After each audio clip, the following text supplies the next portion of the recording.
Hello friends, आप सभी को नमस्कार।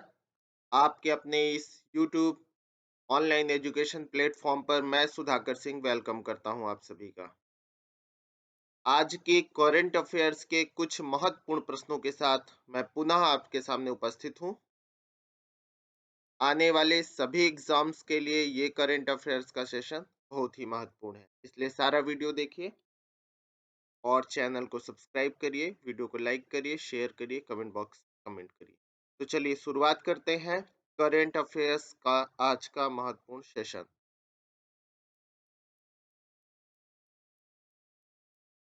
आपका आज का पहला महत्वपूर्ण प्रश्न है, किस राज्य के मुख्यमंत्री ने फंड प्राप्त करने के लिए गंगा सागर मेला को राष्ट्रीय दर्जा देने की मांग की है?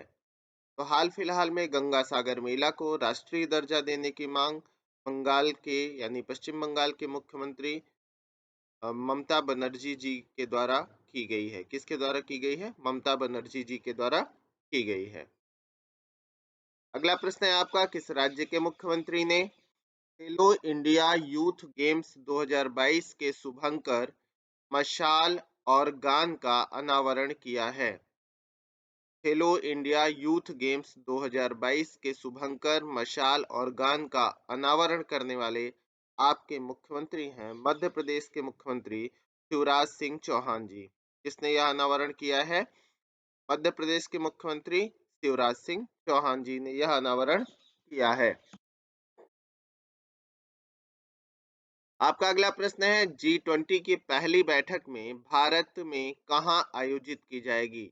G20 की पहली बैठक भारत में पुदुचेरी में आयोजित की जाएगी। कहां आयोजित की जाएगी? पुदुचेरी में आयोजित की जाएगी। पुदुचेरी की अगर बात करें तो फ्रेंड्स, पुदुचेरी जिसे पहले पौंडीचेरी के नाम से जाना जाता था, इसके अंतर्गत 4 क्षेत्र आते हैं। एक पौंडीचेरी का स्वयं का क्षेत्र है, माहे है, कराईकल है और यनम है। यह एक ऐसा केंद्र शासित प्रदेश है जो 3 राज्यों में फैला हुआ है, यानी 4 क्षेत्र 3 राज्यों में फैले हुए हैं। इसमें आपका आंध्र प्रदेश, कर्नाटक और केरल का क्षेत्र आता है। आपका अगला प्रश्न है, भारत में पहली बार एबीबी एफआईए फार्मूला ई वर्ल्ड चैंपियनशिप रेस कब आयोजित की जाएगी? तो भारत में पहली बार एबीबी एफआईए फार्मूला ई वर्ल्ड चैंपियनशिप रेस का आयोजन किया जा रहा है और यह आयोजन आपका 11 फरवरी 2023 को किया गया। कब किया गया? 11 फरवरी 2023 को किया जाएगा। कब किया जाएगा? 11 फरवरी 2023 को। इसके आयोजन की अगर बात किया जाए तो इसका आयोजन आपके हैदराबाद में हो रहा है। कहाँ हो रहा है? हैदराबाद में हो रहा है। थोड़ा सा डिटेल्स देखते हैं। भारत की पहली फार्मूला ई वर्ल्ड चैंपियनशिप 11 फरवरी को होगी। भारत के लिए पहली एबीबी एफआईए फार्मूला ई वर्ल्ड चैंपियनशिप रेस 11 फरवरी को हैदराबाद में आयोजित की जाएगी। कहाँ हो रहा है? भी आप सभी लोग ध्यान रखेंगे, हैदराबाद में। इस आयोजन के लिए टिकट की बिक्री चल रही है। पहला टिकट तेलंगाना के विशेष मुख्य सचिव नगर प्रशासन अरविंद कुमार ने लिया और लगातार वृद्धि देखी जा रही है। हैदराबाद ने हाल ही में वर्ल्ड ग्रीन सिटी अवार्ड भी जीता है। कौन सा अवार्ड जीता है? वर्ल्ड ग्रीन सिटी अवार्ड भी जीता है।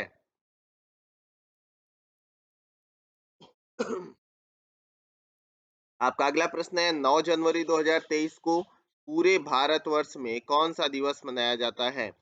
तो 9 जनवरी 2023 को पूरे भारतवर्ष में भारतीय प्रवासी दिवस मनाया जाता है। कौन सा दिवस मनाया जाता है? भारतीय प्रवासी दिवस मनाया जाता है। इस बार का भारतीय प्रवासी दिवस इंदौर में आयोजित हो रहा है, किया गया। अगला प्रश्न है आपका, कौन सा देश voice of the global south summit की मेजबानी करेगा? तो voice of the global south summit की मेजबानी करने वाला देश है भारत। कौन सा देश voice of the global summit की मेजबानी कर रहा है? तो वह भारत है। आप सभी ध्यान रखेंगे कि कौन सा देश voice of the global summit की मेजबानी करेगा, तो इस बार इसकी मेजबानी भारत के द्वारा की जा रही है। आपका अगला प्रश्न है, किस राज्य में विश्व का पहला ताड़ के पत्तों का पांडुलिपि संग्रहालय खोला गया है? तो हाल फिलहाल में विश्व का पहला ताड़ के पत्तों का पांडुलिपि संग्रहालय जो खोला गया है, केरल राज्य के तिरुवनंतपुरम में खोला गया है। कहाँ? केरल राज्य के तिरुवनंतपुरम में। ये आपका केरल राज्य है, जो आपका अरब सागर के रीजन में फैला हुआ है। इसके सीमा रेखा की अगर बात किया जाए तो कर्नाटक से सीमा रेखा लगती है और आपके तमिलनाडु राज्य से सीमा रेखा लगती है। ये विशेष रूप से ध्यान रखना है। ये छोटे-छोटे उसके क्षेत्र हैं, जिले हैं जो फैले हुए हैं और ये आपका तिरुवनंतपुरम है। कौन सा क्षेत्र है? तिरुवनंतपुरम, जहाँ पर ताड़ के पत्तों का विश्व का पहला संग्रहालय खोला गया है।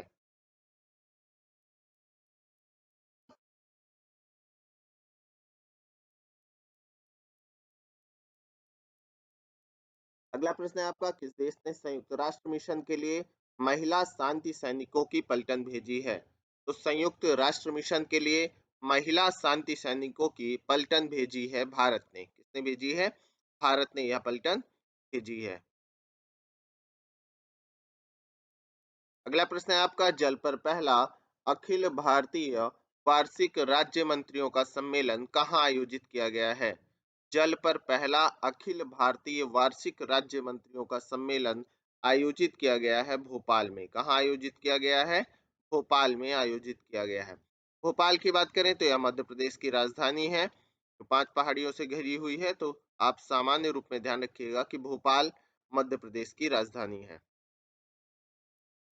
अगला प्रश्न है आपका, रत्न एवं आभूषण परिषद के चेयरमैन कौन नियुक्त किए गए हैं? तो रत्न एवं आभूषण परिषद के चेयरमैन नियुक्त किए गए हैं संयम मेहरा। कौन नियुक्त किए गए हैं? संयम मेहरा रत्न एवं आभूषण परिषद के चेयरमैन नियुक्त किए गए हैं।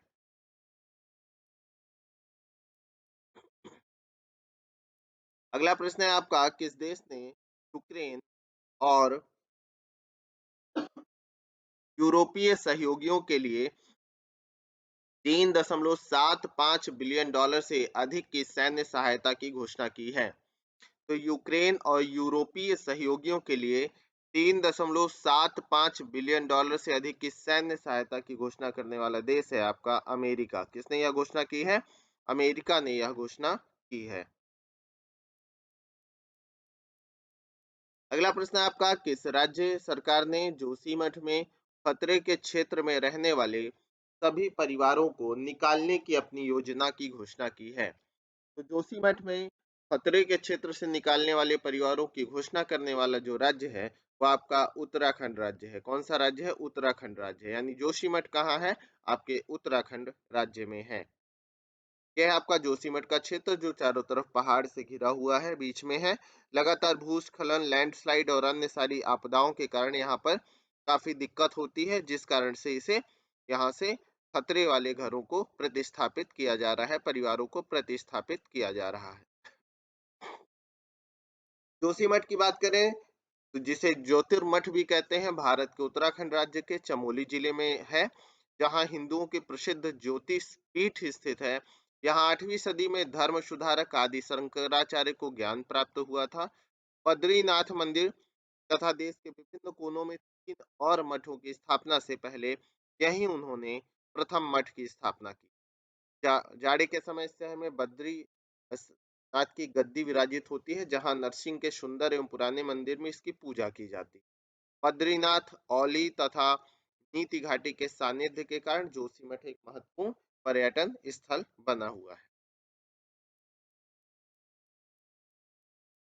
आपका अगला प्रश्न है, ह्यूमन एनाटॉमी नामक पुस्तक के लेखक कौन है? तो ह्यूमन एनाटॉमी नामक पुस्तक डॉक्टर ए के द्विवेदी के द्वारा लिखी गई है। किसके द्वारा लिखी गई है? डॉक्टर ए के द्विवेदी के द्वारा लिखी गई है। अगला प्रश्न है आपका, कौन सा राज्य राष्ट्रीय खाद्य सुरक्षा अधिनियम के तहत केंद्र सरकार की मुफ्त योजनाओं में शामिल हुआ है? तो हाल फिलहाल में तेलंगाना राज्य इसमें शामिल हुआ है। कौन सा राज्य शामिल हुआ? सभी लोग ध्यान रखेंगे कि कौन सा राज्य इस राष्ट्रीय खाद्य सुरक्षा अधिनियम के तहत मुफ्त योजनाओं में शामिल हुआ, तो तेलंगाना राज्य शामिल हुआ है। आपका अगला नेक्स्ट क्वेश्चन है, इस बैंक ने पूर्ण पूर्णतः डिजिटल चालू खाता लॉन्च करने के लिए ओपन के साथ समझौता किया है। तो ओपन के साथ समझौता करने वाला एक्सिस बैंक है, जो पूर्णतः डिजिटल चालू खाता लॉन्च करने की योजना बना रहा है। कौन सा बैंक है? एक्सिस बैंक ने हाल फिलहाल यह समझौता किया है। नेक्स्ट क्वेश्चन है आपका, हाल ही में भारत के 79 में 79वें ग्रैंड मास्टर कौन बने हैं? तो 79 नंबर के ग्रैंड मास्टर बनने वाले हैं भारत के आपके तमिलनाडु राज्य के प्रणेश एम। कौन बने हैं? प्रणेश एम 79वें यानी 79वें भारत के ग्रैंड मास्टर बने हैं। अगला प्रश्न है आपका, किसे हार्वर्ड लॉ स्कूल सेंटर द्वारा वैश्विक नेतृत्व के लिए पुरस्कार से सम्मानित किया जाएगा?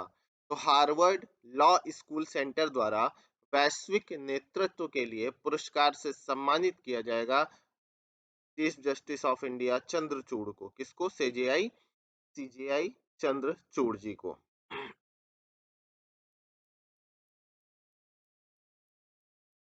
अगला प्रश्न है आपका, देश के पहले पर्पल फेस्ट का आयोजन कहाँ किया गया था? तो देश के पहले पर्पल फेस्ट का आयोजन किया गया आपके गोवा राज्य में। कहाँ किया गया? गोवा राज्य में यह आयोजन किया गया है। अगला प्रश्न है आपका, हिंदुस्तान कॉपर ने तकनीकी सहायता के लिए किस आईआईटी के साथ समझौता किया है? तो हिंदुस्तान कॉपर लिमिटेड ने हाल फिलहाल में तकनीकी सहायता के लिए आईआईटी धनबाद के साथ समझौता किया है। किसके साथ समझौता किया है? आईआईटी धनबाद के साथ समझौता किया है।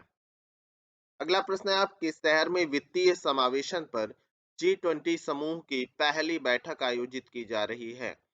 तो वित्तीय समावेशन पर G20 समूह की पहली बैठक आयोजित की जा रही है कोलकाता में। कहाँ आयोजित की जा रही है? कोलकाता में G20 की पहली बैठक आयोजित की जा रही है वित्तीय समावेशन पर। नेक्स्ट क्वेश्चन है आपका, महिलाओं को रोजगार देने के मामले में कौन सा शहर शीर्ष स्थान पर रहा है? तो महिलाओं को रोजगार देने के मामले में चेन्नई शहर शीर्ष स्थान पर रहा। कौन सा शहर शीर्ष स्थान पर रहा? चेन्नई शहर शीर्ष स्थान पर रहा। चेन्नई शहर है कहाँ? तमिलनाडु में है, ध्यान रखिएगा।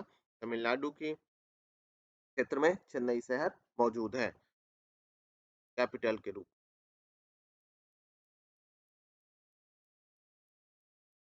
अगला प्रश्न है आपका, उस्मानाबाद जिला अदालत किस राज्य की पहली ई कोर्ट बन गई है? उस्मानाबाद जिला अदालत की अगर मैं बात करूं, तो यह ई कोर्ट बन गई है महाराष्ट्र राज्य की। किस राज्य की बन गई है? महाराष्ट्र राज्य की ई कोर्ट बन गई है।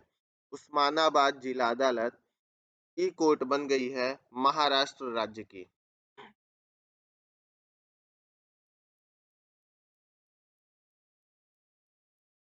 अगला प्रश्न है, किस राज्य सरकार ने ग्लोबल सिटी अभियान की शुरुआत की है? तो ग्लोबल सिटी अभियान की शुरुआत करने वाला राज्य है उत्तर प्रदेश राज्य। किसने? उत्तर प्रदेश राज्य ने ग्लोबल सिटी अभियान की शुरुआत की है। ठीक है?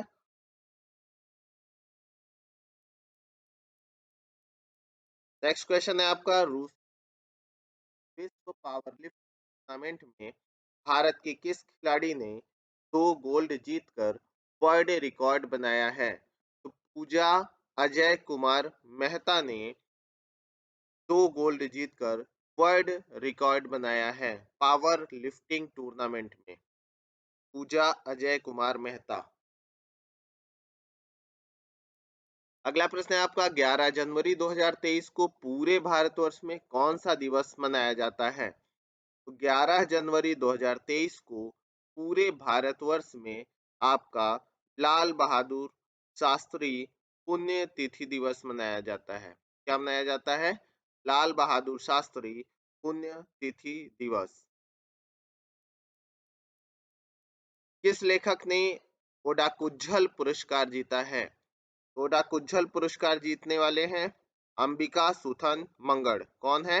अंबिका सुथन मंगड़, जो एक महत्वपूर्ण लेखक है। भारत का कौन सा राज्य देश का पहला फुल डिजिटल बैंकिंग वाला राज्य बना है? तो देश का पहला फुल डिजिटल बैंकिंग वाला राज्य बन गया है आपका केरल राज्य। कौन सा राज्य बना है? केरल राज्य फुल डिजिटल बैंकिंग वाला राज्य बना है। अगला प्रश्न है आपका, किस राज्य सरकार ने जोशीमठ में असुरक्षित भवनों को गिराने का निर्णय लिया है? इसी से संबंधित प्रश्न एक पीछे भी था। तो जोशीमठ में असुरक्षित भवनों को गिराने का निर्णय उत्तराखंड सरकार के द्वारा लिया गया है। किसके द्वारा?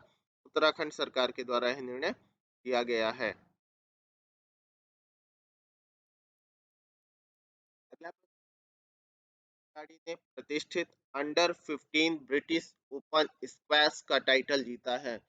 तो भारत की जानी मानी खिलाड़ी अनाहत सिंह ने प्रतिष्ठित अंडर 15 ब्रिटिश ओपन स्क्वैश का टाइटल जीता है। अनाहत सिंह ने। अगला प्रश्न है आपका, किस राज्य सरकार ने मनरेगा श्रमिकों को पेंशन प्रदान करने के लिए एक कल्याण बोर्ड का गठन किया है? तो मनरेगा श्रमिकों को पेंशन प्रदान करने के लिए कल्याण बोर्ड का गठन करने वाला राज्य है केरल राज्य। केरल राज्य की सरकार ने यह गठन किया है। क्या गठन किया है? कि मनरेगा श्रमिकों को पेंशन प्रदान करने के लिए कल्याण बोर्ड का गठन किया जाएगा। अगला प्रश्न है, 197 कम्युनिकेशंस का प्रबंध निदेशक और सीईओ किसे नियुक्त किया गया है? तो 197 कम्युनिकेशंस का प्रबंध निदेशक और सीईओ नियुक्त किया गया है सुरेंद्र चावला को। किसे नियुक्त किया गया है? सुरेंद्र चावला को नियुक्त किया गया है 197 कम्युनिकेशंस का प्रबंध निदेशक और सीईओ।